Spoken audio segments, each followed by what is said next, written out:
પાટણ શહેરના ઊંઝા 3 રસ્તા પાસે નવા બસ સ્ટેશન સામે આવેલા ખોડિયાપરા વિસ્તારમાં છેલ્લા ઘણા સમયથી પીવાના પાણી અને બિસ્માર રોડની સમસ્યાએ માજા મૂકી છે, જેના કારણે વિસ્તારની મહિલાઓ ભારે પરેશાન બની છે। આ સમસ્યાઓનો કાયમી નિકાલ લાવવાની માંગ સાથે મહિલાઓએ પાટણ નગરપાલિકા ખાતે પહોંચી વોટર વર્કર્સ શાખામાં ઉગ્ર રજૂઆત કરી હતી। આ વિસ્તારની મહિલાઓએ પાલિકામાં રજૂઆત કરતા જણાવ્યું હતું કે છેલ્લા કેટલાક સમયથી પીવાનું પાણી નિયમિત સમયે આવતું નથી।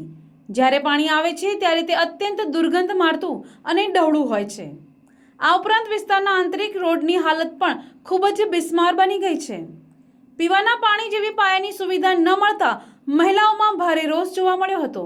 અને અમારે પાણી બિલકુલ આવતું નહીં, અને આવે તોય ના આવે એવું બધું હોય, બરાબર। અને પાણી એટલું ગંદુ આવે, નકરું એટલું લીલ જ આવે પાણી, એટલું વાસ મારે અંદર પાણી। આ રીતે પાણી અમારે કઈ રીતે પીવું?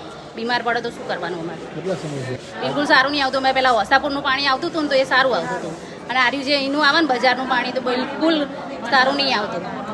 ત્યારે આ ગંભીર સમસ્યાઓનો તાત્કાલિક અને કાયમી ધોરણે નિકાલ લાવવાની માંગ સાથે વિસ્તારની મહિલાઓ મોટી સંખ્યામાં નગરપાલિકા કચેરી ખાતે પહોંચી હતી। જો કે રજૂઆત સમયે પાલિકાના પ્રમુખ, ઉપપ્રમુખ કે ચીફ ઓફિસર હાજર ન હોવાના કારણે મહિલાઓએ પાલિકાના વોટર વર્કર્સ શાખાના કર્મચારીઓને જ પોતાની સમસ્યા અંગે વિસ્તૃત રજૂઆત કરી હતી।